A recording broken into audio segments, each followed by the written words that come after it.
बिस्मिल्लाहिर्रहमानिर्रहीम अस्सलाम वालेकुम नाजरीन WH प्रोडक्शन दी पूरी टीम वालों और मलक अनीब बाला दी तरफ मुहब्बत भरिया सलाम।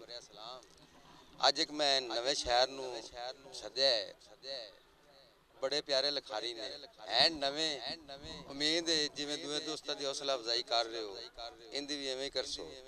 जनाब मोहम्मद यासीन वट्टू साहब, यासीन वट्टू।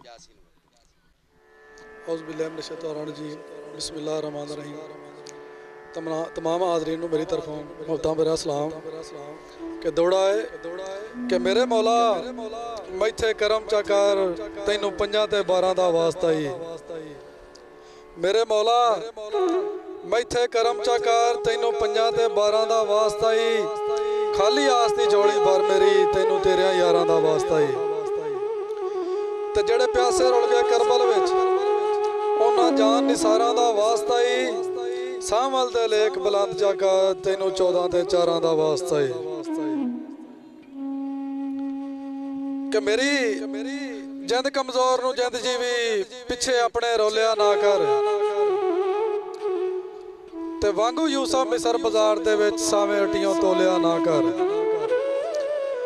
ते एक सावल वास्ता मन मेरा हर नाल तू बोलिया ना कर। और मेरी संगत बुला के घरा लई बुआ दिल दा खोलिया ना कर। के मैं तेरे पिछे हो बर्बाद गया नहीं प्यार दा खतिया मुल तू। मैं तेरे पिछे हो बर्बाद गया नहीं खतिया प्यार दा मुल तू। ओ बां नप के मेरे दुश्मन दी मैथे मुल्क साया कुल तू। ते क्यों कौल करार मुहब्बतां दे क्यों जट च सावल फुल तू। और मैनू पत्थर तू बारे लगदे ने जेड़े गैर ते सटना है फुल तू। के बद नस्ले सज्जण तू आप चा दस केड़ी खैर दी आस रखी वे।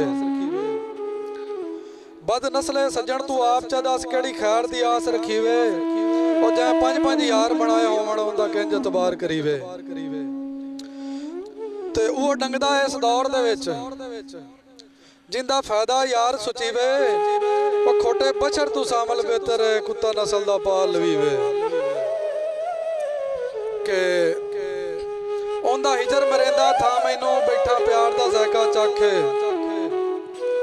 हुण बाज इजाजत दिलबर दी ना कदम भी सकदा रखे। ते मैं मर वंजना है पर जिउंदियां जी नहीं होवना ढोल तू वाखे। मैनू सावल पागल कर गई है सजना दी चीरवी आखे। के बस लगता ही ता पिछा हटन दी कर तेरा सावल बहु परेशान है।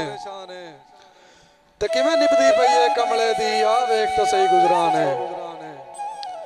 ते मैनू मान है तेरे आवन दा ना सजन तरोड़ी मान है। ओ बेजान दी जान च जान आवे सी जरा शक्ल विखा मेरी जान है। के नित झिड़कां तेरियां सुन सुन के गया सावल जिगर कपीए। नित झिड़कां तेरियां सुन सुन के गया सावल जिगर कपीए। तावी तेरे अगे कदी नहीं उफ कीती घुट सबर दे ना पीए।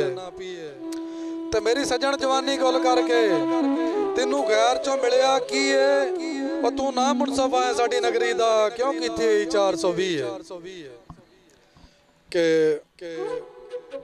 लज रखे सावल लगियां दी तेचों निखड़ के निभदा जट नहीं। ते हाथ जोड़ के मिन्नत गरीब करेंदा ही पिछा संगत मेरी तू हट नहीं। ते आखे लग के सज्जन रकीबां दे रस्से लापरवाही दे वट नहीं। है ठीक अखान सियाणियां दा कुत्ते पेड़े च लड़दे लट नहीं। आखिरी दौड़ा जी के रखी हिजर दे सेक तू सज्जन बचा के बाकी करदा रह भावें जोए। मैं सुनिया सज्जन जुदाइयां दी तन सार छुड़ेंदा लूए। ते अल्लाह वास्ते प्यार दी भौं ते चन और ना भी नफरत दे बोए। तू सावल सज्जन नू दुख देना है मेरे वास्ते 302 है। अस्सलाम वालेकुम।